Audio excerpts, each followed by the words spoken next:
Ladies and gentlemen, welcome back to another episode of Notre Dame Primetime Live. I am your host, Ryan Travell, with my co-hosts Ben and Sean. We are back after, another nauseating, uh, down to the wire loss. I think that's kind of putting it nicely. Um, Notre Dame starts 0-2. Losing on a last second touchdown on 4th and goal. On the 12-yard line, Marcel Reed finds Nate Borkischer for a touchdown to help seal the victory for Texas A&M. Also, our good friend Tyler Buckner made an appearance. I do remember Ben said something about Tyler Buckner having some sort of impact on this season. I don't think not the he meant fucking that. impact I thought was gonna fucking happen. Not the impact I thought was gonna happen. Definitely saw a fake punt or two going our way. Nope, not that. Nope. We'll just go ahead and get straight into it because I'm sure there's a lot that needs to be said. I don't even want to be here right now. I honestly, I didn't want to do it either, but yeah. You know, well, as you see, I'm wearing a hat of a team that actually knows how to run press man. That will actually do it. And then shocker, they're also 2-0. And they aren't losing on. They're also the first team in NFL history to be to not punt. Yeah. They remind me so much of the 2024 Saints when they were 2-0 and then they went to shit. Oh, my wife just texted, "This is our Colts. This is our team." We believe blue. Oh. I saw one thing that said like, "We're the official horse." Nay, motherfucker, nay. I was like, "Oh, that's awesome." It was so I'll let Sean go first because I know Ben's got something very special for us about this game. Sean, go ahead. I don't even know where to start. Yeah, it was a tough one. I'm gonna be honest, and I said this, and my brother-in-law told me the same thing, and we were talking about it after the game. And I don't know how, and yes, defensively. I'm not saying defensively. I'm just talking about throughout the game and offensively. It felt like, I don't even know how to say it. Like, it felt like Notre Dame was up more than they were, or like was better than they blocked the punt. They're up 10. They moved the ball right. It didn't feel like it felt like we were playing better than A&M, like the whole game. Like, it didn't feel like we were going to lose that game until maybe the fourth quarter, but it really felt like, I don't know if y'all felt the same way, but it just felt like, yeah, they had like a big play, but it felt like we were the better team, moving the ball down the field. We forced a turnover. We blocked the punt. They couldn't stop us on offense. Like, it felt like we were better. But, I have my opinions, of course, like, me being a Tyler Buckner lover, that seeing that happen was, I knew as soon as that happened, we were going to lose by 1 point. And I think everyone did. You kind of wish that they returned the kickoff instead of having that drive. I'm also surprised Freeman didn't use any timeouts, really. But overall, that doesn't matter. The biggest thing for me, and, people say blame the refs or not, that was one of the worst missed calls I've seen in a game in a long time. I mean, that play is drastically different. Yes, one play matters. Drake Bowen could have been better, but you're right there next to the quarterback having pressure. If you don't get tackled, that is not a throw that's made, right? A hand in the face, the ball's not where it is. It's thrown later or whatever it is. That is likely a sack, and that it sucks because what were the refs looking at on that play other than the line of scrimmage? I get you don't want to call something late in the game. If it wasn't bad, I wouldn't have said anything. That was one of the worst holding calls I've seen in a long time not called. He was literally tackled. But at the end of the day, you make the extra point and you go to overtime. But I don't even know how to feel. I told my wife, I said, this was, I felt worse. And this loss wasn't worse than Ohio State. This loss wasn't worse than losing last second to Ohio State on the other Ohio State game. This loss wasn't worse than the Northern Illinois loss. But I felt worse after this loss. I felt worse. Maybe not the Natty, but the other two definitely. And it's because, and the reason I think it felt worse is because I felt like we were the better team in that game and didn't end up on top. And it was a must-win game, which we'll talk about later, potential. But I'm pissed. After the week after, I was like, give Chris Ashton a chance. There is no reason that you have the number one passing defense in the country last year, and the only person that doesn't come back is Xavier Watts. And you replace. That's a big deal, but you replace him. You keep both corners, Adon Schuler, and you have the depth at safety. And going from number one, losing Watts, goes all the way to what, 130th? Like, it is there's no reason a regression that bad should have happened, and it's because of them wanting to run zone more than man. We're a man defense. If it ain't broke, don't fix it, right? Our defense wasn't broke. We have the talent. He's trying to bring in this new defense. I'm going to be honest with you now. I'm on the Fire Chris Ash club. After you lose both of these games, a part of me is like, you allow 41 points to Texas A&M. I don't think Al Golden allowed 40 points once in his time at Notre Dame, right? It's the first time Notre Dame's given up more than 40 points in a game since 2016 when we lost to Texas. And that was the 4-8 year. I mean, I think that I just wish, and it frustrates me on the aspect of if we started with one of those two games being a tune-up game, Purdue, or even if it was Northern Illinois or Marshall, but if we started with a tune-up game, we don't lose that game. We had two tough games, and it's just, you lose them by 4 points, but I'm pissed because you have the feeling the season's over. No matter what, and this is what I said, so there were a lot of people overreacting in the chat on the aspect of what's the point of what. Like, for me, it's like you don't watch the game, and my wife even said this, you don't watch the game just because Notre Dame is playing for the national championship. You watch the games because you love Notre Dame and you love this football team. Whether they're 0-12 or 12-0, I watch the game. Doesn't mean I'm not frustrated. Doesn't mean I'm not angry. I literally was in a fetal position on the floor after this loss. On my knees, on the floor, walked outside, and sat outside for like 30 minutes.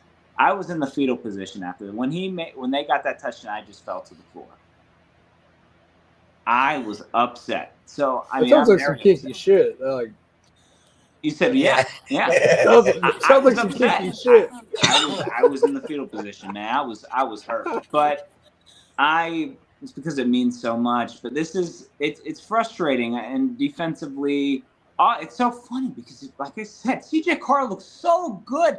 Why can't we have nice things? We have a defense that's so good for years, and then what is this, reverse Jimmy Clausen, where we get a nice quarterback again, probably the best since then, and our defense sucks all of a sudden? It makes no sense. It really doesn't. Like, we should, but I don't think we're that bad. I do think that's an overreaction. I think we played two really good fucking teams. So I think when we start to play Purdue and we start to get on a roll, you're going to see us whoop ass. We're going to show what Notre Dame is.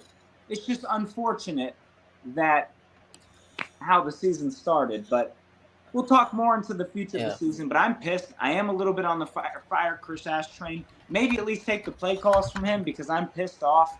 The holding call, there was a guy that made a good point on social media. There were a lot of them saying, like, the head ref for the NFL was like, this is a bad missed call. But people said, if you put the game in the ref's hands, you take it out of their hands. You try to. And I do agree with that. Bowen should have made a better play, but the extra point was worse than the penalty. And that, Tyler Buckner, is disappointing. I'm not on I don't agree with kicking him off the team. I think he's going to make up for it later. The best he can. He doesn't have a scholarship anyway. Yeah, we can't kick him off the team. Yeah, people are dumb for that. All we can do is bench him. Yeah, I will say- Tell Goldman Sachs you can't carry papers that well. I will say going forward, maybe we should have what's our punter's name? Rendell. Rendell maybe handle the snaps going forward. I mean, Buckner's being a quarterback. You'd feel he would. Wait, why can't Minchie? Isn't it usually the backup quarterback? But the problem is that because we were in such a big QB battle the whole summer and the whole fall camp, is that Minchie was not taking reps with the kicking team or special teams. That's a big jump. Oh yeah. From Sure. I mean, all right. In a week or two. If you're a rant, I'm pissed, but that's my nice way of saying everything. I want to say things a lot worse, so maybe you. Ryan, you want to give your little bit of sovereignty before I take us offline? So I'm glad that I was drunk as fuck for this game. I was at a family watch party. Had homemade wings and homemade ribs. It was fucking amazing, immaculate. The game starts off with a blocked field goal, our blocked punt for a touchdown, and I'm thinking, all right, we're fucking at Texas A&M. Like it had the 2022 Clemson vibes when that happened. Stadium's rocking. We get a 3-and-out, get a punt return block for a touchdown. We get another 3-and-out. The offense goes on the field. I'm thinking, yeah, it's going to be a long night for A&M. This is the team that we came out to see. The first 2 defensive drives were the best defensive drives for Notre Dame the entire season. And you know what's crazy? You know what we ran on those drives? Man, and we blitzed. I wonder if that just happens to be a coincidence, Chris Ash. You run man, you blitz, you get a 3-and-out. Guess what he does after those 2 drives? We're going to run the same shit we ran against Miami. Actually, scratch that. We're going to run the same shit. We're going to switch it up a little bit. You know what my version of switching it up is? Instead of just rushing 4 on the defensive line, we're going to rush 3 and bring a corner blitz. Or we're going to have Leonard Moore come on a corner blitz and get completely manhandled. That is such a smart idea, Ash. Yeah. I have never seen, outside of Brian Van Gorder, which it's not Brian Van Gorder levels bad, but you have, like I said, you've been here for less than 8 months and you've already ruined a top 10 defense. I don't know how you do that. I don't know how possible that is. The thing that pisses me off the most about it is that and I'm sure Mark or Ben will kind of go into this, but Marcus's press conference where he's talking about the play calling, and he's like, I don't think it's the play calls. I think it's the execution. Well, again, part of that may be true, right? It's the play calls, man. It's the play calls. You have a team that's personnel is built to run, press man across the board, have your linebackers blitz, bring exotic blitzes from the safety position, and your thing is, well, it's not the play calls. We're putting our players in the best position to succeed. They're just not executing. I genuinely don't know what the answer is. I still think like they gotta get the defense figured out. Chris Ash will not be allowed to call plays going forward. But again, Mike, can you hear me? Mm-hmm. Good. Going forward, like outside of Drake Bowen, and I saw a little bit from Heinisch. Where was it Don Schuler? Like, and I get he got targeted. But I'm saying, like, even before then, he was playing like dog shit. Like, he wasn't playing very well. Christian Gray, right? Christian Gray is a terrorist. I'm sorry. Like, and again, I think that part of it is scheme, but man, he's just getting burnt. off the ball. Every single play. Mario Craver, and you've played Jeremiah Smith. You've played Makai Lemon, Jacoby Lane. You've played Ja'Cory Brooks, Colin Lacey. You've played some good receivers. I don't think Mario. He has been burnt by all those receivers as well. It's not like we saw. It's not Yes, like, you did well against these receivers. What happened here? No, he's. I mean, he it's weird. As earlier in his career, it felt like he was more locked down than now. But I think. I mean, I was more thinking that about Carson Hobbs. I thought Carson Hobbs. Well, see, the thing is, I have a hard time. Me personally, I have a hard time getting as mad at Carson Hobbs as I do getting as mad at Christian Gray, because Hobbs is a freshman. Gray's been in the system for 3 years. He's been Mike Mickens is the best DBs coaching college football. If he can't fix you, then that's a you problem. That's not a Mickens problem. And we've been patient with Gray, right? This last year and a half. And he's done great things for us. Pick six. He's done some great things. But he is barbecue chicken right now. Like, he is getting. I just, again, and I'm not saying it's all his fault. I think part of it's him not used to playing zone. But man, he has regressed. He needs to switch his number back to 29. 6 is not working, because all you're doing is giving up 6. So, yeah, and also like that tackle. You go back and watch that. I don't know if you guys went back and watched that replay of the. I won't watch the game. I watched that before Notre Dame took down the no commercial, no huddle. Well, no, not Notre Dame. Before NBC took it down on that Texas A&M Aggies YouTube channel, I watched the whole fucking thing 2 times. Yeah, I'm gonna ask this. I also am pissed with people. One thing I did hate, and I'll mention this. What is this bullshit? And the whole time I'm sitting here thinking, yes, it worked probably the 4, 5 out of 7 times it was run. I was thinking eventually it would be popped for a pass. But this Jeremiah Love draw is the stupidest shit I've ever seen. To be honest with you, I didn't dislike it that much. It's so predictable. I wonder what he's going to do. But for Mike Denbrock, people were blaming Mike Denbrock for this game. That is bullshit. When you score 40 points, you cannot blame the offense. Well, 33 points.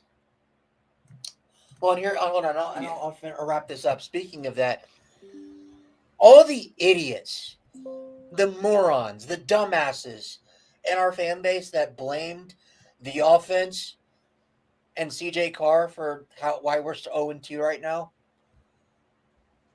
respectfully, get the fuck out of the fan base, please. You're not watching the same games. Like, and that's being nice, because if you looked at the group chat, some of the throws CJ Carr was making, me and my brother-in-law were like, I haven't seen a Notre Dame quarterback make some of those throws in a long time. I had somebody in my comments when I posted my takeaways. I had a few people say, and Jelly wins us that game. Oh, I don't know. Why we lost. He didn't even. I'll give him this. Angeli probably doesn't throw that pick because Angeli's not mobile enough to get to that part of the fucking field to throw it over the top. He's not.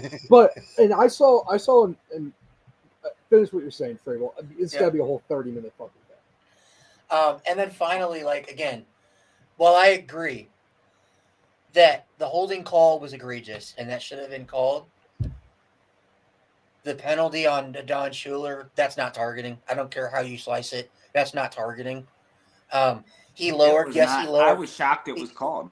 It's because I think because Marcel Reed got hurt. Because Marcel Reed went out, and then he came back the next fucking play. And so here's my thing: you lead with the crown of your helmet. He did that, but you have to make forcible contact to the head or neck area. He hit him in the shoulder. Marcel Reed should have been out the rest of that drive. But getting to that, right? Refs were terrible. Again, I find it hard to jump because everybody was jumping on Buckner immediately after the game. on like message boards and online, I mean, and I don't saying some pretty, which I get, right? You don't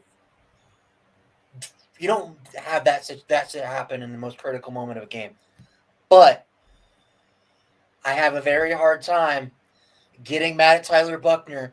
I have a very hard time getting completely pissed off about 2 missed calls when your defense is Swiss cheese and gives up 41 fucking points at home, no less, and makes Marcel Reed look like the second coming of Tim Tebow. Do you agree, though, that it felt throughout the game like the score felt different than the game? Like it felt like Notre Dame was. I thought Notre Dame was the better team.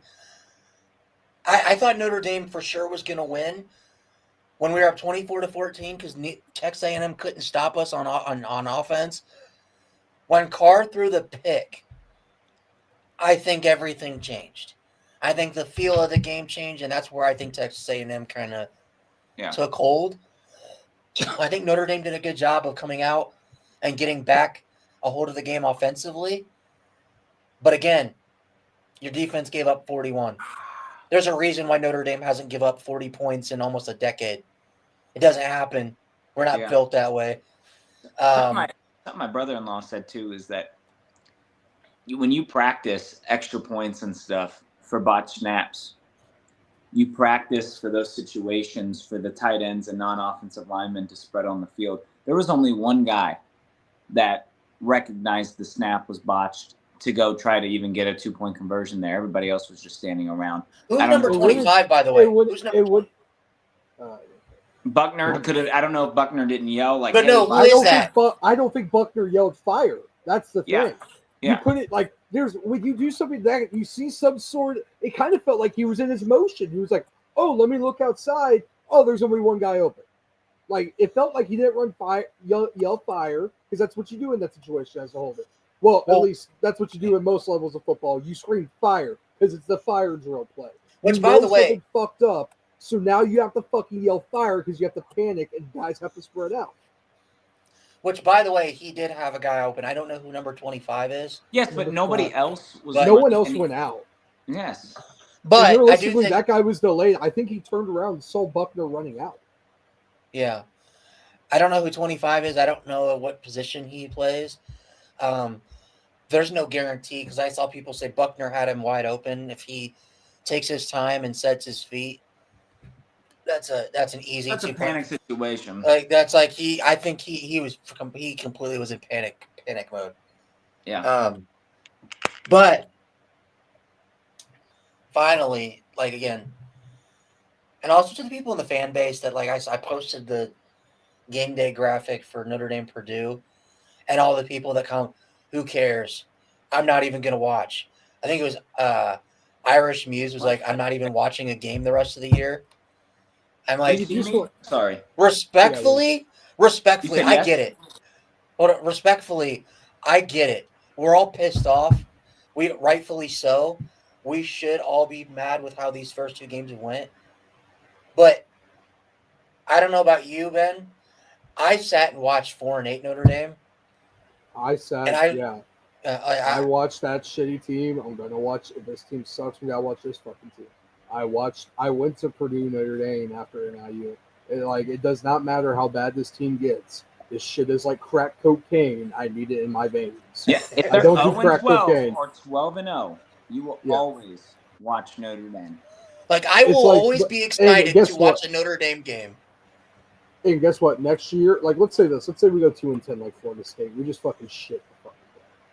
And let's say we do that. I don't think we will. Knock on wood. If we do, fuck it. If we do that, I'm gonna watch every fucking game. I'm gonna sit there and I'm gonna watch every fucking press conference. I'm gonna sit there in the summer and think, wow, this recruit's gonna help our team so much. This transfer's gonna help our team so much. Because it's gotta mean a lot more when we go to Wisconsin, to Green Bay, Wisconsin, week 1.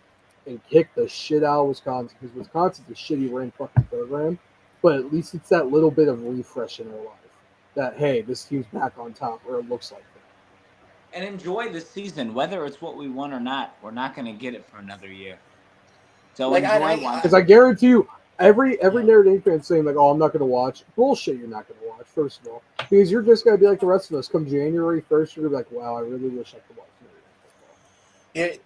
Those are the same people that last year said the same shit after we lost to NIU, and then were the people trying to celebrate when we made it to the national championship.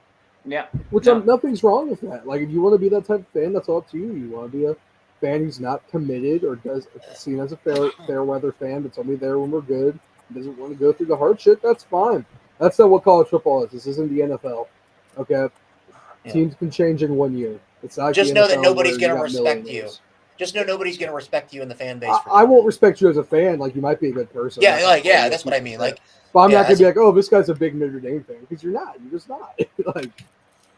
All right. Yeah, I do wonder. Yeah, I do wonder real quick. I do wonder how much of that is because the Natty run brought in more people. I wonder if those are the people that we're running into. But go ahead, Ben. You have the floor. Yeah, we'll talk more about like future after. But here's your 30-minute rant. I'll sit back and let me take the fucking hat off. So I'm gonna make this openly fucking clear. There are 6 things that are wrong with this fucking program right now. Number 1 is that fucking terrorist of a defensive coordinator named Chris Ash leading our defense. You in one off season, Chris Ash, have taken one of the best defenses in the country. Yeah, we lost Jack Kaiser, we lost Xavier Watts, we lost a lot of people in the middle. But Texas A&M is not Florida or not Miami when it comes to O-line. We should have gotten more pressure at 4 than what we did. But when you send the same thing, you don't send any blitzes, you don't trip them at all, you're an idiot. I don't know why. I defended Chris Ash hire. You can ask Ryan about it. I defended the hell out of it. I said, you know what? He looked like he was a good DC at Ohio State. He looked like he didn't fuck anything up. And now we're hearing that players don't like what he did? Are you shitting me? It took 1 offseason. It took 6 months, and you fucked this up. Chris Ash should be fired. He should not be our defensive coordinator. If we want to be a serious football team, he should not be our defensive coordinator. Number 2, Marcus Freeman. What the hell? This press conference you give is so fucking stupid the whole time. What's the one thing we hear Marcus Freeman say? Our job as coaches, he said that it's not about him. It's about putting these players in the correct situation to show their talents. You're not showing talents when you do shit like this. When you're going away from our bread and butter that these kids have been taught for the past 3 years by Al Golden to play, or 2 years of Al Golden to play. You're going away from that. You are not showing your talent. That is horse shit, and I think he fucking knows it. You gotta grow some fucking balls and say, you know what? The play calling's the problem. We can blame Christian Gray. We know Christian Gray. We know he's not going to be a guy who can lock down. It's probably because he gets a lot more targets than most corners, because he has Leonard Moore, the best corner in the country, on the other side, which I fully understand that. I fully understand why we want to blame Christian Gray, but realistically, Christian Gray gets a lot more targets than most corners in situations. But you're not putting your team in the best situation. It's a fucking joke. I don't want to call him a joke because he's a good coach. He's a good man. He changed a lot of things about this program. I think he's really scared of becoming the next Brian Kelly. He's scared because all we did was bitch about, Brian Kelly blamed everybody else. He blamed players, he blamed coaches, he never took blame for himself. But one time Brian Kelly takes blame for himself, it's always something little. There's nothing wrong with pointing out the obvious. If you even have to just go out there and be like, you know what, Chris Ash, we're taking it away. I'm going to call. I'd rather have Marcus Freeman call the freaking plays. Quit the CEO bullshit. Oko calls his plays and he's doing fine. What's the CEO bullshit? Like, CEO, fuck that. You're a fucking coach. You're the manager of your team. When the manager has people who don't show up, they step in and they work and they do better. That's how that should happen. Number 3, Tyler Buckner. I understand, I'm only got to put a little blame on this game on Tyler Buckner because it's not his fault Chris Ash is fucking idiot. It's not his fault. And realistically, though, you have one job. You know you're not going to be you know that you play quarterback this year very freaking low. Even if, God forbid, knock on wood, Chris or CJ Carr gets hurt. You're very low that you're going to play quarterback this year. You practice every day holding down that kick. How do you fuck it up in the biggest home game of the season? Realistically, at this point, biggest game of the season. Because this matters a lot with our playoff chances. And I know we have our coach, it's not about making the playoffs. It's not like we think it's more important to get these kids better, but we don't give a shit about putting them in a good situation to make them better. Are you fucking kidding me? That is some lousy shit. And until he actually takes fucking like puts blame where it should be distributed, because even the fans know it, the reporters know it. Reporters are trying to lead him into it, and he's upset about that. Like, no, manage the team that you're putting together. You're not the problem in that situation. It's the play caller. And then, who was the other one I was gonna yell at? Oh yeah, Gino fucking Padula. So I don't know if you guys saw this. CJ Carr has tipping his plays. He's tipping running and passing plays. That's coaching Gino. How the fuck? And we've already seen Gino. He can't scout or shit. It turns out he can't coach for shit either. Why is he fucking here? Why is he here? And realistically, I could put blame on Denbrock. But Denbrock, he did exactly what we wanted him to do. We wanted him to open the playbook. We want him to go to Jeremiah Love. We want him to throw the ball more, go on deeper shots. He did all that. I'm not going to yell at Denbrock. There's nothing Denbrock. I don't think Denbrock did a single thing wrong. I don't like the fourth down direct snap to the running back. I see the vision there. I think it should have been more up the middle. I think it should have been Janarion Price, not Jeremiah Love, unless you're going to have Jeremiah Love leap over the O-lineman. Yeah. Number 5, I don't know what the fuck Jaden Grayhouse is doing, and he got to catch this game. But is it like, where are we using him to where he's not being used? Is it the play calling? Is it certain things aren't going his way? Like, I'd fully understand if it's like, yep, the play calling is not going his way. Like, he's not the hot route. And, like, when he is the hot route, plays just doesn't work out. That's fine. But even then, we hear that he's not blocking. He has a blocking problem. We heard that in the Miami game. Turns out we heard that in this game, too. There were times Jeremiah Love couldn't get out because Jaden Grayhouse didn't block his man correctly. And then number 6, how in the world, this is on the referees, how in the world do you call that a targeting when you know it's not? That in the rule book, it says if you hit the shoulders, you have to hit in the head or neck area. Shoulders, not targeting. And then my other problem is it's not even the holding play. It's the one that led to the Christian Gray holding play on that same drive, where Christian Gray had a whole hand in his face mask, grabbing down and pulling down, and they do not call it, but they call the hold on Christian Gray because he can't see, he doesn't know what's happening, his arms are just out there. So yeah, it looks like a hold when that happens. I just don't understand what we're doing as a team. Unless we legit go out there and beat Purdue by 60, I'm willing to say I've lost full confidence in this team. I'm going to give my predictions, because we're going to talk about later, the playoff chances, all that different shit, where can we improve. I'll give my predictions on every prediction I give will give off the idea that we beat the shit out of Purdue. But if we have Purdue come into our house and we don't beat them by at least 20, I'm the fucking season is a joke. We blew it all up. Jeremiah Love and Janarion Price, I'm sorry for what Chris Ash and this coaching staff is currently doing to fumble this fucking season. And CJ Carr, I pray to God we never do this again. Because we're now at the point now where we have to worry, are we fucking it up for the future? Yeah. I also want to point it out that you mentioned something with the CJ Carr tipping plays. I want to say that's even more, it's a negative, of course, but man, how impressive is it to put up 40 points against his SEC defense if we're tipping plays that they couldn't stop us. Yeah, but that's I want to say, too, that, people were saying that the team in the chat or on Twitter, I've seen a few people say the team, this is because they wanted Menchie. No, if you're a true competitor like all these guys are, you may have a preference, but once it's time to play, you don't care who's there. You're fighting to play for your life and for your team.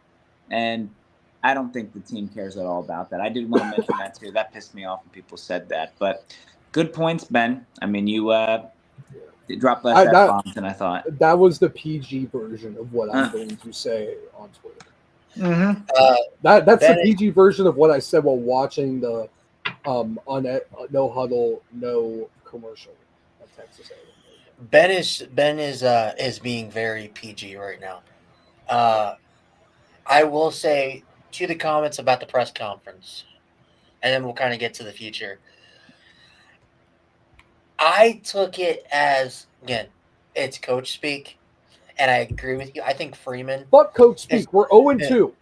I think Freeman with some of the best offense we've had, vertically, in 10 years, and possibly the best defense we've had in 10 years. We're 0-2. Fuck coach speak, dude. You're 0-2. No, I get that. But I'm saying if you go back to when we lost to Marshall, when we lost to Stanford, when we lost to NIU, when we got blown out by Louisville, and you just go watch all of those post-game press conferences, they're all exactly like that. They're all like that. He's the same guy. And again, me personally, I have never been a fan of Freeman's post-game, right? But I will say I would rather have what he's doing now than having Brian Kelly every week that we lose blaming the players instead of taking responsibility. I Well, do think that's a blame good thing. he blamed the players on. He blamed when he says That was the it's first time he did that. execution. Yeah. But Yeah. when you say that, you're on the biggest fucking stage. Next to the national championship, you're on the biggest stage you've been on in a while. You don't fucking say player execution. It's not player execution. It's coaching, dude. Well, They're I think it's going a out mix there of and both. running Well, the team. he tried saving it. He tried saving it in his Monday press conference when he's like, "Well, what I meant by execution, it's what are we not doing as coaches to get them properly educated or something like that Yeah, on the defense properly to in the where-" right areas. Yeah. So he tried saving it on Monday. I can tell you But what you're probably not doing. You didn't recruit players to play zone. You recruited players to be athletes and play press man. Like every player on this team is a press man guy. That's why Drake Bowen is so freaking good over the middle, because he's gonna rip someone's fucking head off if they go over the middle. That's why Jalen Seed's such a good pass coverage guy, because he's gonna be able to bat that ball down. Like, yeah.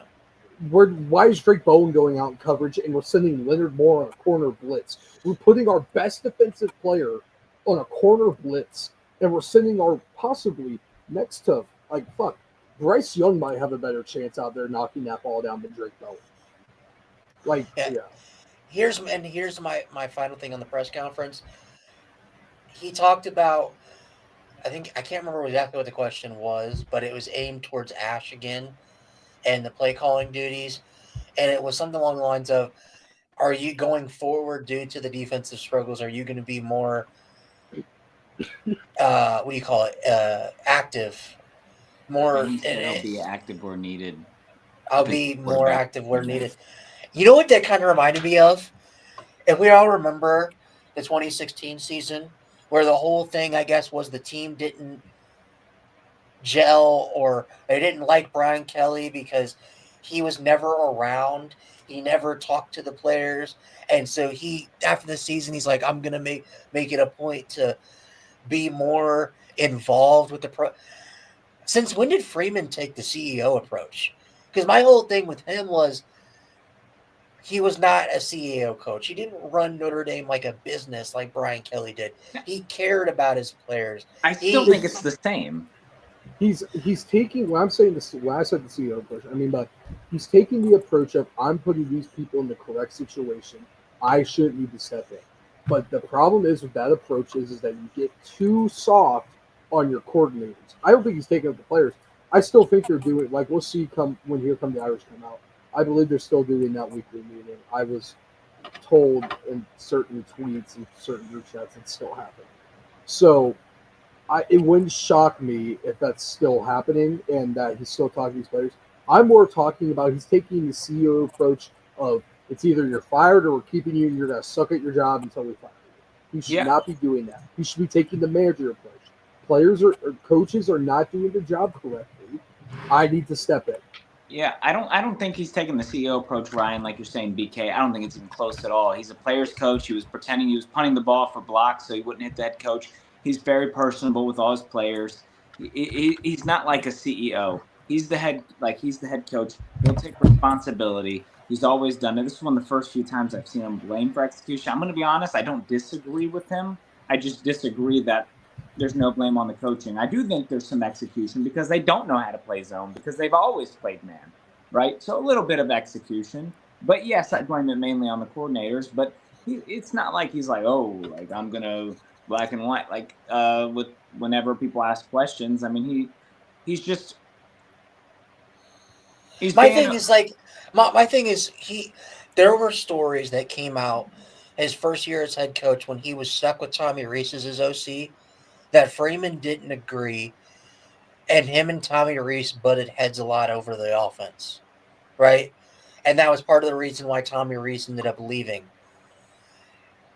I feel like we haven't heard anything about Freeman having an issue with one of his coordinators since. And now, is that a good thing because it doesn't cause, your coaches to not be on the same page? Sure. But we saw it with Jared Parker in 2023 where Freeman never blamed Jared Parker for the offensive play calling, Until he was even gone. if it was dog shit. And the plan was they were going to bring him back after that year at OC until he got the Troy job. And that scares me. I don't know how loyal he is to Chris Ash. Do you think if Notre Dame finishes 9-3 or 10-2, we'll talk about the future. Do you think that Chris Ash, and yes or no, doesn't your opinion's your opinion, and respect it. But okay, we did good enough. We're a ranked team. He had 1 year with the system. He deserves one more year to see if they really develop and learn this new system and can turn it into what he wants it to be. Yeah. If Notre Dame finishes 10-2 or 9-3, are you going to be, hey, I think Chris Ash, it's okay if he comes back for one more year? No. If that happens, Chris Ash changed. He changed his play calling. This team is not going to finish 10-2 running zone. This team's not going to finish 9-3 running zone. I have a belief where I'm saying this team will finish 10-2 this year. I think we'll be able to run the table. In that situation, Marcus Freeman gets up and he's like, Chris Ash, you're doing one of two things. You're seeking unemployment or you're changing the play calling. I am tired of this shit. How much of this is an overreaction to the fact that, and I don't think it's an overreaction, we're 0-2, doesn't matter, whatever, that if Penn State was playing these two games and we played Nevada and Villanova and then we had our games later, that developing through the season could have been a better choice? We wouldn't know. We wouldn't know. And you know what? I don't know if it was Ben or somebody else said it might be a Chris Ash's dumbass. He fucking ran press man against fucking Nevada. Knowing, I don't know if it was Ben or somebody else in the group chat, but somebody said it might be a blessing in disguise that we played who we played the first 2 weeks, because otherwise we may not have known how bad Chris Ash was until we played like it's an better actual throughout the season. I think that I don't know how you get better. You got worse. Sean. That's the thing. I agree. I'm playing devil's advocate. Right? No, your defense got worse. I think you can get better by running the correct defense. Yes. And it's something where realistically on our side, it seems so easy. It's going to take more effort than just telling Chris Ash, hey, stop running fucking zone, you dumb bitch. It's going to take a lot more of working it in practice, playbooks. It's going to take time. And this is the perfect fucking time to do it. You want to know why it's the perfect time to fucking do it? Because who we play this week? Purdue. Who do we play next week? Boise or Arkansas. Who do we play the week after that? Boise State. So I'm not going to count Arkansas because I know I'm going to look like a fucking idiot if we lose to Arkansas this year. But Purdue and Boise State, Boise State, Maddox is such a good fucking court. Maddox fucking sucks. I could get someone from our group chat to hand it off to Ashton Gentine. They'd still make the playoffs. But, we have a span coming up here. I think Purdue game, I think all we should do is run it. I don't think we should run zone once. Fuck running zone. I think any playbook that has zone in it, we should burn at the stake. And then any playbook, and then Arkansas, fully commit to it. See if it works. See if, maybe if we run freaking man cover, maybe a little bit work in zone, but don't you think? My thing is that my question for Ash would be, why are you so obsessed with running zone? Because he wants us to be his defense. He knows that this team's good enough. And realistically, if this was ran through, if we gave another year Chris Ash, if we said, fuck it, this year's just a fucking throwaway year, which it's not. We're not going to treat it like that. If this was a throwaway year, maybe next year's zone works. Zone's not a terrible defense to run, but it's just our players aren't ready for it. Our players, 6 months is not enough time to implement zone. It's like implementing the triangle offense. You don't figure that out in 6 months. You figure it out in 2 years. There's people who think though that which, by the way, I don't think he's going to be here. I thought regardless, unless Notre Dame won a national championship, which even then, because if you just look at Ash's history, he never stays anywhere longer than a season. I think his longest tenure was when he was a head coach at Rutgers, where he got fired, and his previous before that was 2 years at Arkansas. He doesn't stay anywhere for a long period of time. I think he was on a 1-year deal because they wanted to give Mickens some play calling experience, have somebody over top who had play calling experience to kind of, guide Mickens. Should have just given it to Mickens. Well, now, but realistically, I don't know how much worse our defense would be if you had Mickens calling plays. Well, I really my don't. question with the Purdue game is it that, like you said, yes, it's the time to run man, get ready for Arkansas Boise, but wouldn't this be the game to devil's advocate test the zone more? No. It's not working. No. There are things in the zone defense that we cannot run. I agree. I'm playing devil's advocate. Right? I swear to God. Adon Schuler is not a zone defensive safety. He's not able to correct other people's. But Xavier Watts is. I will say this. I think this works perfectly with Xavier Watts because Xavier Watts is able to correct other people's mistakes. Adon Schuler is not fast enough to do that. He hasn't played enough football. At some point, he'll probably get to that point where mentally he's there on his own defense, but he hasn't played enough football to do it. And we don't have the linebackers for it. Drake Bowen is not a coverage linebacker. He's going to pop a fucking head off the top. He should be a pass rush linebacker or attacking linebacker. Not this bullshit of he needs to guard the tight end. Why is Jalen Steed not on the tight end on that play, on that final play? All right, really quick. We're gonna talk about the Purdue Notre Dame game here coming up. We do have a message from our boy Mark. College football is even more exciting when you've got some action on the line, and the games are even better when you're cashing in. And the Voice of College Football is the place to be to get the greatest value. Start with my picks. 75% against the money line, 58% against the spread, and I've got a 40-plus year track record. 11-0 in the college football playoff for me last year against the money line, 8-3 against the spread. And I'm just the warm-up act. Steve Merrill of Wager Talk is our ace in the hole, show stopper. 7 years with the Voice of College Football, over 30 years in the industry. Steve gives us analysis on all the big games, but you can't miss Steve's weekly under-the-radar pick. 28-12 against the spread the last 3 years.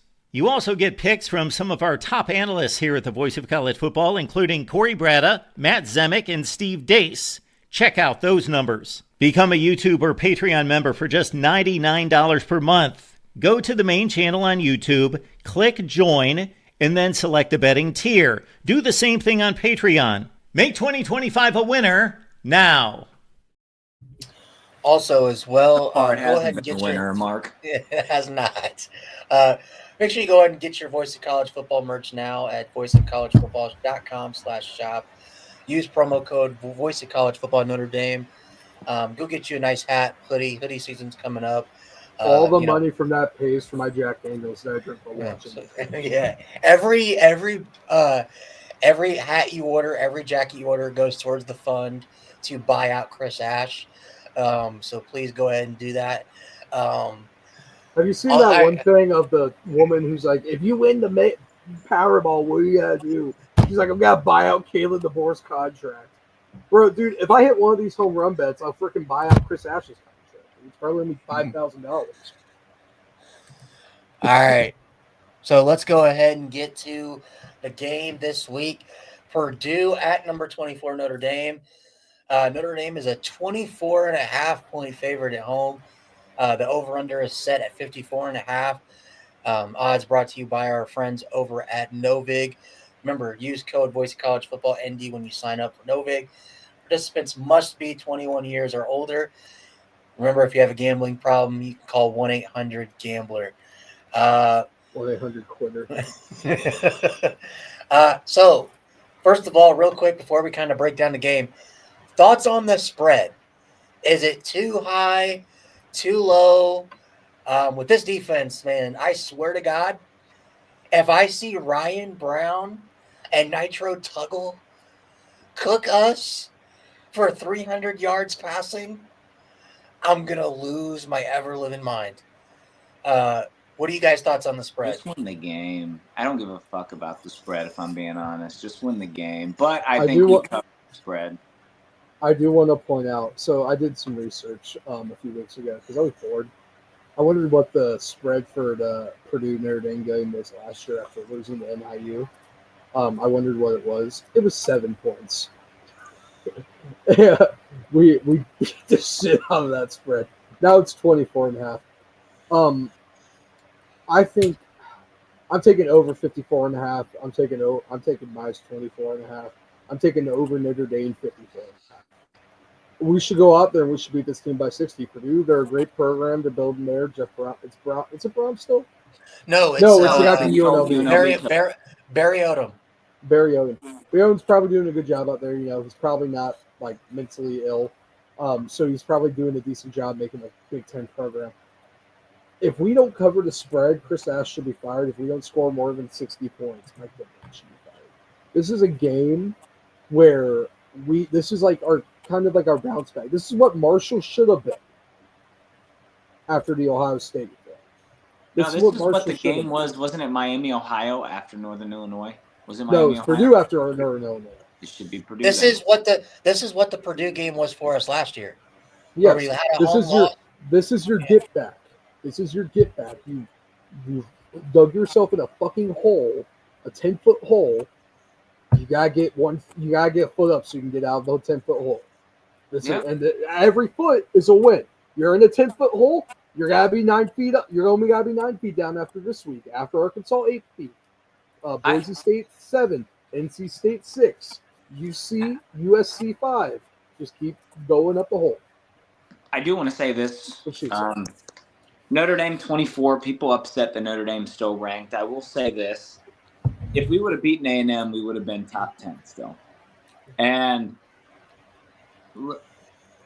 I understand why people would be upset about that. I really do. However, when you lose to 2 top 10 teams by a combined point of 4 points, you keep us ranked until proven otherwise.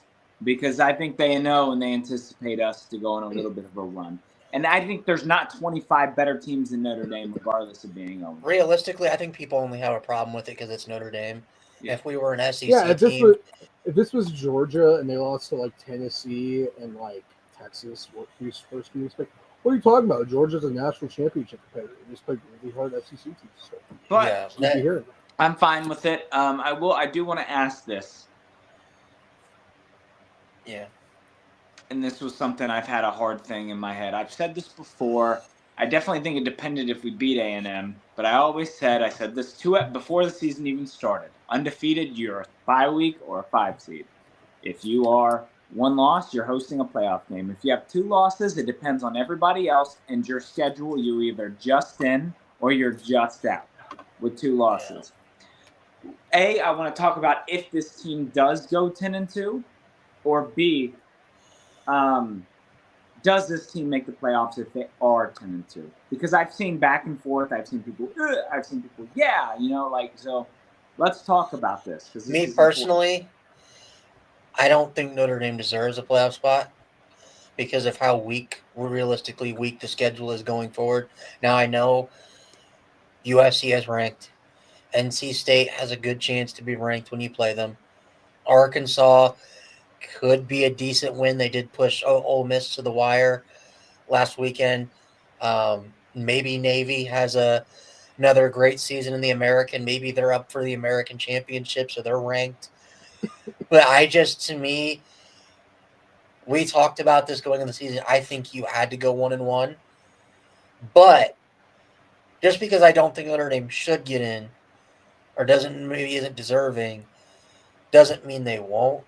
And I think that Notre Dame, because of the brand, because of the money and viewership it would bring in, because of what they did last year in the playoff when everybody ripped them off losing to NIU, and they proceed to beat Indiana, beat Georgia, the SEC champs, beat Penn State, the Big Ten runner-up, I think that the committee would give them a benefit of the doubt over like a 9-3 SEC team and 9-3 Big Ten team. Yes, but how many? I view us this year as Miami is last year. The thing is, Miami's losses were not to ranked teams. They lost to an unranked Georgia Tech and they lost to an unranked Syracuse. So my question is, is 2 losses to A&M and Miami equal, better, or worse than losing to Northern Illinois? And that should answer It's your equal. question. It's equal. If it's equal, we were 8 last year. 7. I think. Or 8, yeah. I think we'll be.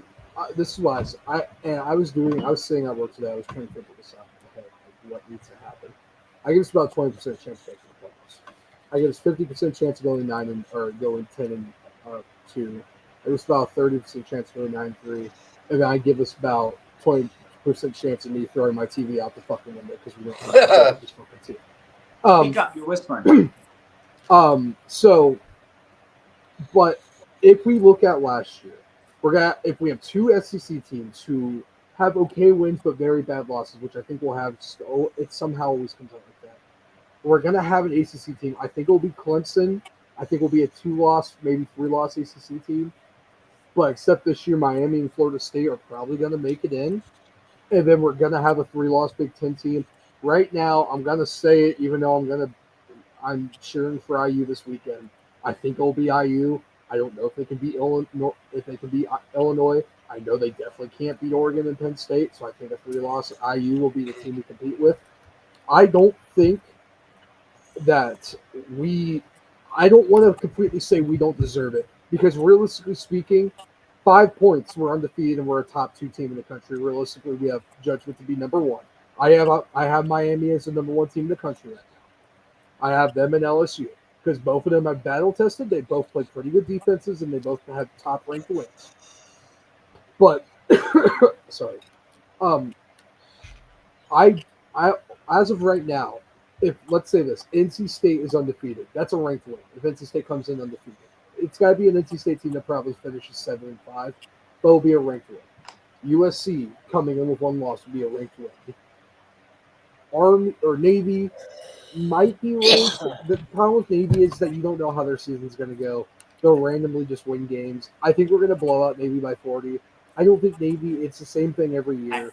I think Pitt could be ranked, but they just lost to West Virginia. So yeah, but Pitt. The problem is with Pitt is that Pitt, like it's a running game for Pitt. They only can rely on that when they become one-dimensional. I think that's 2 ranked wins. A team playing for a conference championship in the group of 5. They're probably got to play USF in the American Championship. I don't know if they beat USF, but they're going to play them. I think that's deserving enough over 3 9-3 teams out of the Big Ten and SEC. If we look at the 9-3 teams we're seeing here, IU probably might have 1 ranked win and be 9-3. I don't know who the 9-3 team will be out of the SEC. I'm thinking it might end up being Texas. I think Texas might have 1 ranked win. Another one is I think Ole Miss might be a 9-3 team. They're looking a lot like they did last year. They look like they're going to play down to their competition. Their defense is atrocious. Yeah, they're playing down to their competition every single game. So I think that we have a shot. Texas is playing all these teams they're playing right now, because I know if they were playing Miami or somebody else, they'd probably lose. So it frustrates me a little bit because they could get better. I did see somebody, it was interesting. It's just kind of a tangent. A guy I listen to, he does his own top 25 and he re-ranks it every single week. So it's not predicated on where people were ranked the week prior. He erases it and completely does it brand new every single week. He had Notre Dame at 0-2 at number 12 in the country. And people in the comments were like, that's bullshit, or they haven't won a single game. They shouldn't be number 12. And his reasoning was, realistically, all the teams he had behind him, it got to a point where when he was ranking, do I think, without a shadow of a doubt, that the teams that I ranked behind Notre Dame, which were like South Carolina, or not South Carolina, Michigan, Auburn, Oklahoma, I think, they're like, do these teams, without a doubt, beat A&M and Miami?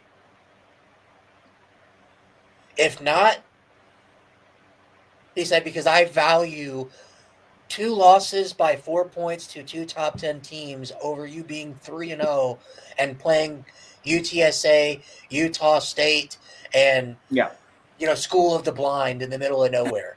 Like, well, you almost named Texas A&M's exact schedule. Yeah. But I will say, I've always felt this. I've always valued wins over losses. I always have. So if I'm going to be honest, if there's a team with better record than Notre Dame, if Indiana goes 11-1, I don't care if their schedule is slightly easier than Notre Dame's. If they're 11-1, put them in. Well, if they go 11-1, that means they beat Oregon or Penn State. Yeah. Or Illinois. Let's talk. That's my thing. Nebraska. This is a perfect example. Nebraska has the world's easiest schedule this year, so if they likely could go 11-1, but we'll. I think the way the bracket's going to work out this year, I think we're going to get 4 Big Ten teams. It's got to be Penn State, Ohio State, Oregon, Illinois. And I think it's got to be 4 SEC teams. Take out Tennessee, even though I think Joey Aguilar is a dog. I just don't think that defense is good enough to win the SEC play. Take out Tennessee, replace them with Oklahoma. Take out Texas. I'm probably going to put Georgia in the Texas role here, even though Georgia, I think, is probably going to win the SEC. And then take out.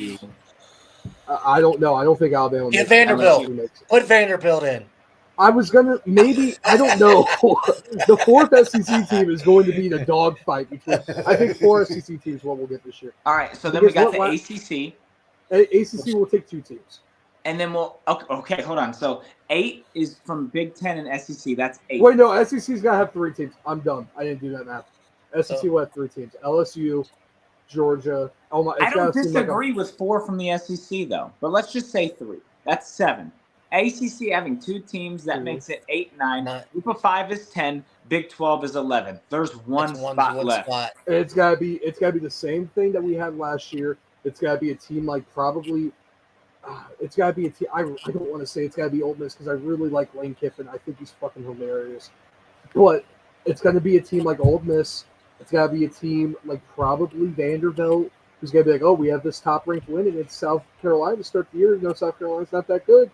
And it's got to be a team like us, and then it'll be a team out of the ACC, probably Clemson, who's 9-2. Dude, imagine Vanderbilt gets the final spot over Notre Dame. Oh, I'd fucking playoff. Oh, I'd have to respect it. I'd have to respect it. If Vanderbilt goes 10-2 and Notre Dame goes 10-2, I have to respect it. Yeah, give it to Vandy. But this is where I have a question too. The committee has always valued early season losses more than late season losses. Am I wrong? Well, that's the other thing. The 10 wins will give us a row. So if we're 24 right now and 10 wins, can we go up 12 spots? I see. Here's my thing. I don't think Notre Dame. We could go up 8 spots. Realistically, we blow out Purdue. If we beat the shit out of Purdue, 66-7, like we did last year, I don't think we realistically move that much. I think we might move maybe 22. Well, I think what's going to happen, because we have 3 ranked matchups this week, I think what's going to end up happening is I think we go to 20 if we blow the shit out of Purdue, because they're going to be like, this 3rd team's good. They have to win games now to prove it, but we're going to move them up. Like, that's what they're showing here. Arkansas will be a game where if we win that, I think they're going to put us back near the top. USC, 18. Though, will likely be undefeated. So if we USC won't be undefeated. Who do they play before Notre Illinois? Dame? Oh, yeah, they're losing Illinois. Yeah, they're losing Illinois. Did you see what they did? They didn't look. It's at Illinois, too. They didn't look. USC realistically did not look that good against Purdue last week. It was. So. They looked like a team that kind of just said, fuck it, we're up by 30. Why do we care? NC State should be undefeated. Then they play Duke. Yeah. That is all they play between us now and then. They play Virginia Tech. Hey, that Virginia Tech team was so good when South Carolina had to get the votes. Dude, you know what? They lost a fucking old. I feel so bad. I have a good friend of mine that is a huge Virginia Tech fan, and he said it was so bad that people come to the game halfway through at halftime, like students, and they legitimately brought brown paper bags with the eyes cut out. Like in the student section. It's that bad. You got blown out at home by Old Dominion. Like, it's down bad over there at Virginia Tech. But I just think we're going to be, I think we're going to be 20 after Purdue. We're going to go into Arkansas. We're going to prove we can win Arkansas. We're going to prove that we could beat an SEC team in an SEC state at SEC state. So I think we're going to stay in the 19 range. But if we blow at NC State, they're going to have to move us to 16. If we beat USC, they'll probably put us at 15 or 14, and then we're on the crisp. But that's But what then the the problem committee will is. probably lower us. It's not going to be the same as the AP, right? We'll probably be like 17. Yeah, college football playoff committee will probably put us like 17, 18. But then we'll have 6 weeks to prove that we should be in.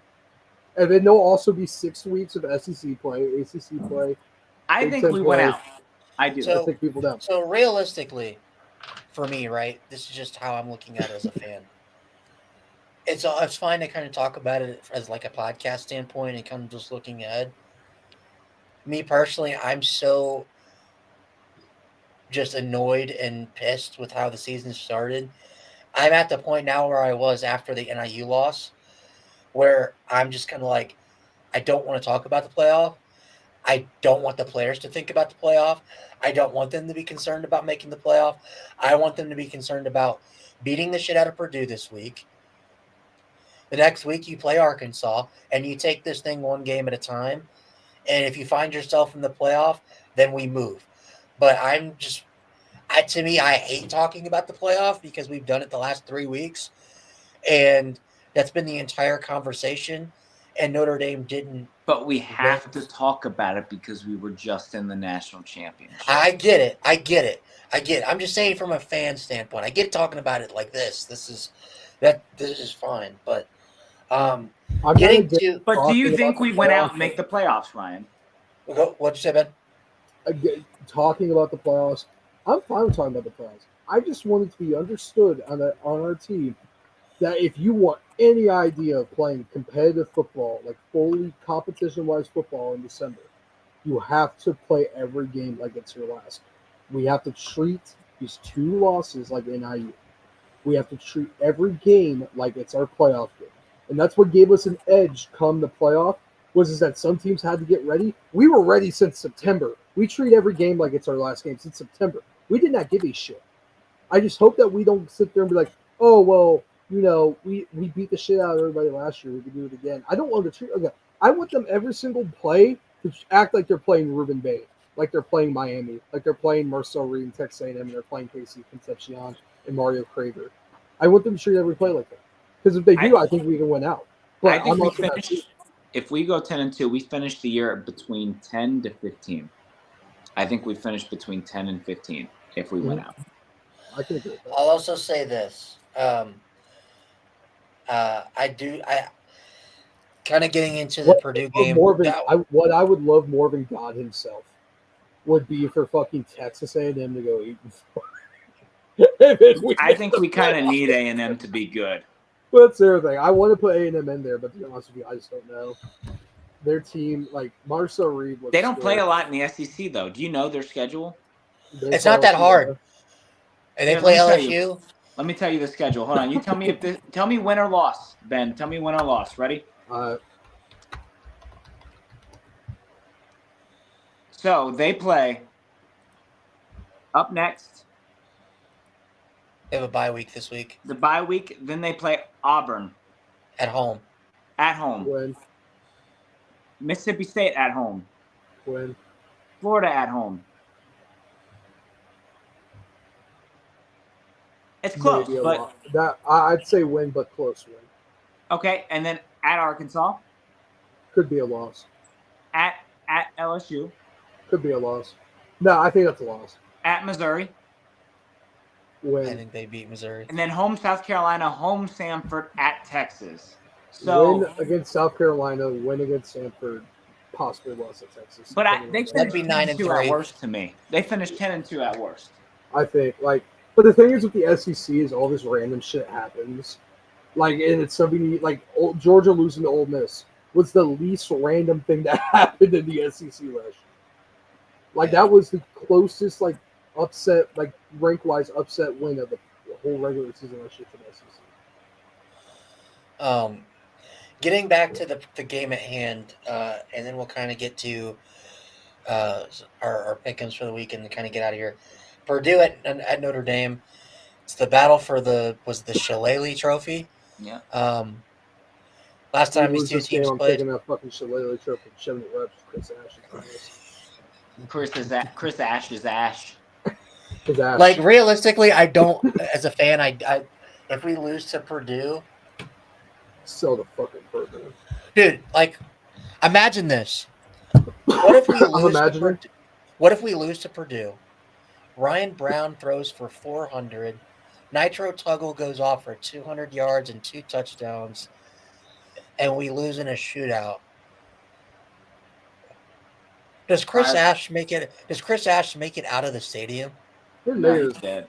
Doesn't make it into the freaking locker room. They might storm the field just to kick his ass. Yeah. I've never seen a team storm the field at home after losing. It's got to be the kick Chris Ash's Ash. Ash, fuck. Chris Ash's Ash. Yeah. It's gonna do that. I don't think we lose this game. If we lose this game, I'm fucking giving up.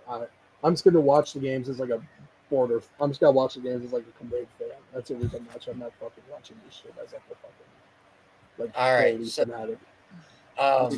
I think we win 45-17. I think we win 70-0. Jeez. Actually, no, 48-17. I'll give us. I think we win 70-0. I don't think Purdue gets a touchdown. I don't think Purdue gets a first down until the second half. Ryan, what's your score prediction? So I'm gonna go Notre Dame 56, Purdue 24. Okay, That's gonna be nice. If we allow Purdue to score 24 points, I'm throwing my TV out the fucking window. what are these pick'ems? All right, let me get this pulled up here. So first one, Illinois at Indiana. Not me first. I need to Go think ahead, of it. Ben. I'm not touching out the 10-foot pole first.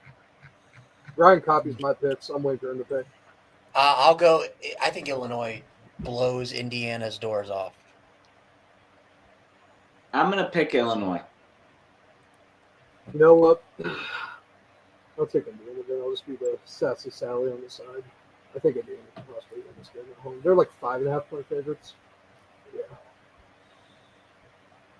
All right, I'm going. Okay, next one, Texas Tech at Utah.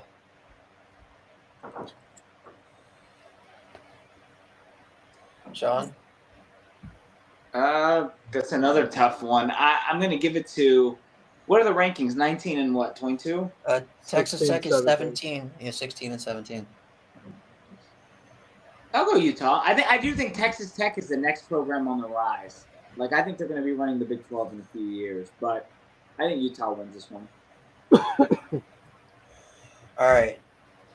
I'm going to go ahead and go Utah in this one. I think Devin Dampier is the difference, even though it's on the road at Lubbock.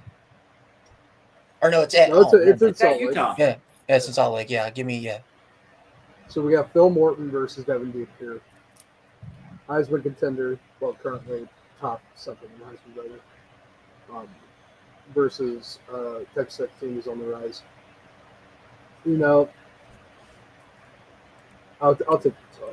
It would shock me if Texas Tech gets the win here, but I just think Utah's too. It's close. The winner of this game wins by one score. Yeah, it's got to be a one-possession game. It might be one of those things where Billy Morton can't make the play. He's not going to get the opportunity to. All right.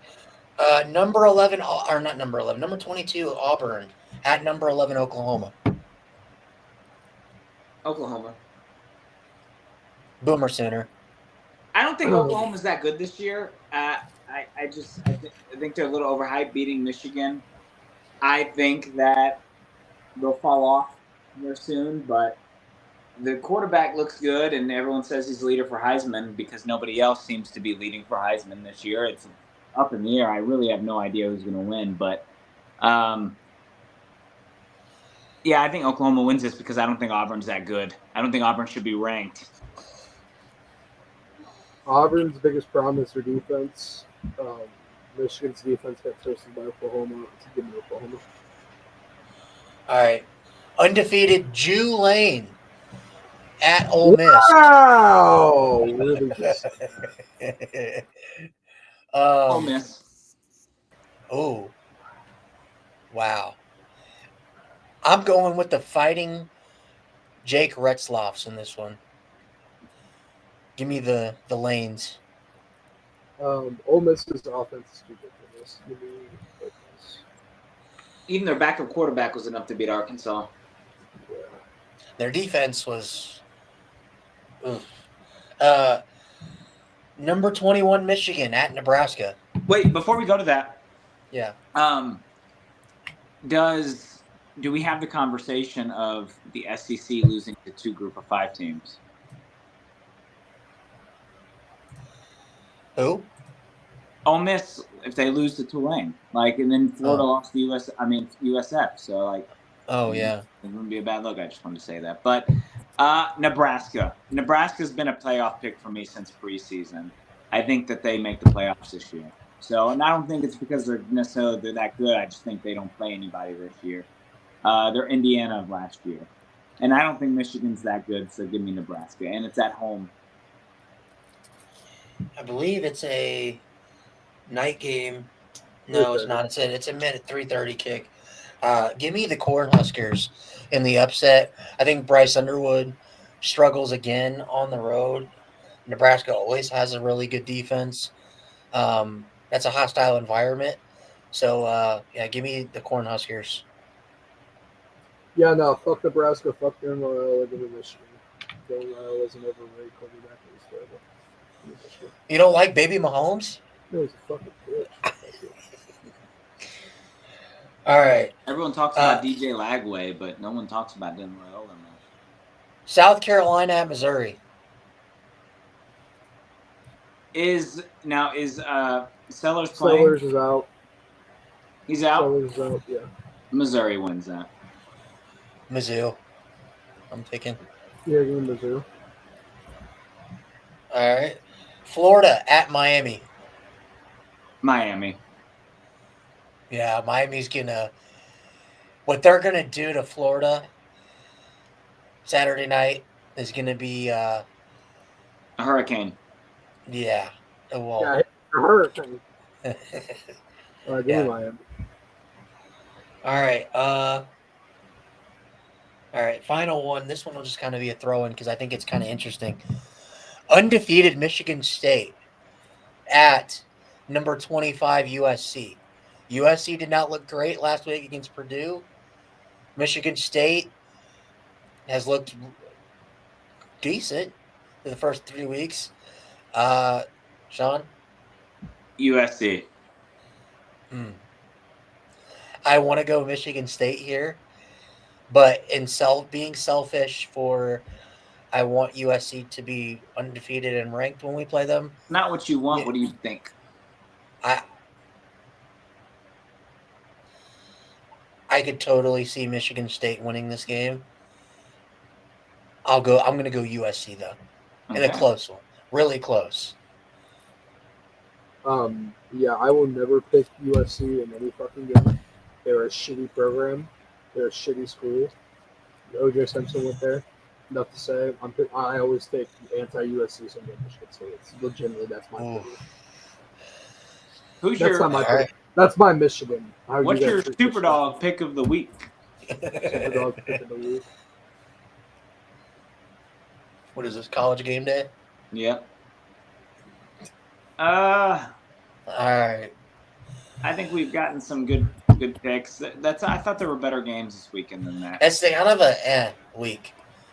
So, but all right. Thank you. Give me Florida State on the spread. Who are they playing? Fucking Kent State. Oh, Kent State. Jesus. Can't read, can't write. Kent State. Superdog for me will be Notre Dame. Superdog. All right. All right. Shout out to all the 131 people watching right now. Make sure you go over to the Voice of College Football Notre Dame YouTube channel. Drop a sub, like, comment. Appreciate all you guys tuning in. We'll be back Thursday for our call-in show. We didn't get to do it last week, but we're going to try to do it this week. And then also make sure you are there for the post-game show immediately after the Notre Dame Purdue game. Did we do one this week? We do this. We haven't done one yet, so this will be our first one. Because make sure you. Yeah, no, we have I'm not gonna lie. I'm not gonna be there. It's fine. It's fine. I'll John, if we lose, I'll check in from my phone at tailgate. I'm not Oh, you're going to the game? I'm going to the IU game. So you're good. Oh, what a fake Notre Dame fan. Ooh. No. like I like myself some good football.